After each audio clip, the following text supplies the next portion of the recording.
Olá, gente boa.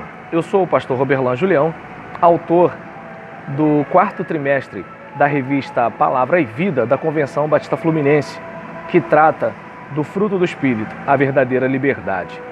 E hoje começa a leitura diária para a primeira lição, Gálatas, capítulo 1, dos versos 1 a 24, que diz assim: Paulo, apóstolo não da parte de homens, nem por intermédio de homem algum, mas por Jesus Cristo e por Deus Pai, que o ressuscitou dentre os mortos, e todos os irmãos, meus companheiros, as igrejas da Galácia, graça a vós outros e paz, da parte de Deus, nosso Pai, e do nosso Senhor Jesus Cristo, o qual se entregou a si mesmo pelos nossos pecados, para nos desarraigar deste mundo perverso, segundo a vontade de nosso Deus e Pai, a quem seja a glória pelos séculos dos séculos. Amém.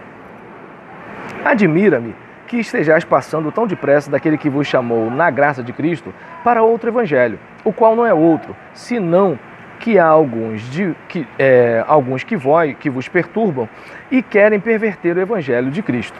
Mas ainda que nós, ou mesmo um anjo vindo do céu, vos pregue evangelho que vá além do que vos temos pregado, seja anátema. Assim, como já dissemos, e agora, repito, se alguém vos prega evangelho que vá além daquele que recebestes, seja anátema. Porventura, procuro eu, agora, o favor dos homens ou de Deus? Ou procuro agradar a homens? Se agradasse ainda a homens, não seria servo de Cristo.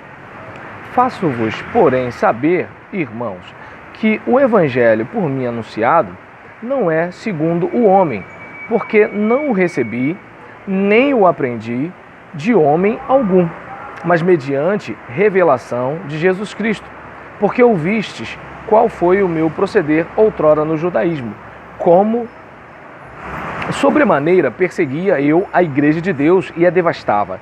E na minha nação, quanto ao judaísmo, avantajava-me a muitos da minha idade, sendo extremamente zeloso das tradições de meus pais. Quando, porém, ao que me separou antes de eu nascer e me chamou pela sua graça, aprouve revelar seu Filho em mim, para que eu o pregasse entre os gentios. Sem detença, não consultei carne e sangue, nem subi a Jerusalém para os que já eram apóstolos antes de mim, mas parti para as regiões da Arábia e voltei outra vez para Damasco.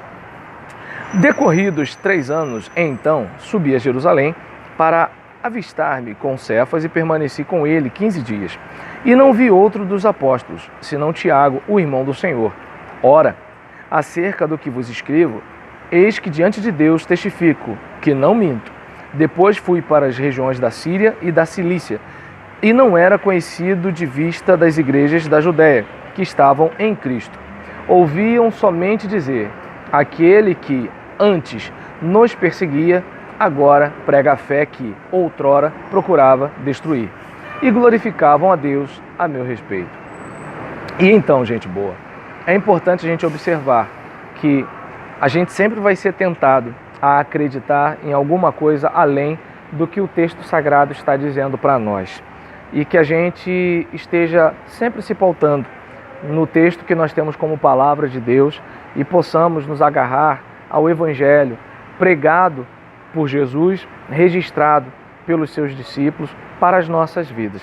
E aqui Paulo está criticando a igreja da Galácia pelo fato de eles quererem algo além do Evangelho de Jesus. As regras podem ser importantes, as normas da igreja são importantes, uma série de dicas do que fazer e não fazer pode ser importante, mas ninguém vai ser salvo por causa disso. Somos salvos porque Deus se fez carne, habitou entre nós, viveu aqui, morreu, pagou pelos nossos pecados, deixou os seus ensinos, e todo aquele que recebe pela fé o presente da vida eterna se torna um filho de Deus. Ninguém vai para o céu porque faz tudo certinho ou não faz nada errado. Nós vamos para o céu porque Jesus viveu a vida perfeita e agradável a Deus e entregou essa vida para satisfazer a justiça de Deus, a fim de aplacar a ira de Deus contra todos aqueles que recebessem o presente da vida eterna de Cristo Jesus, nosso Senhor. Um grande abraço. Paz.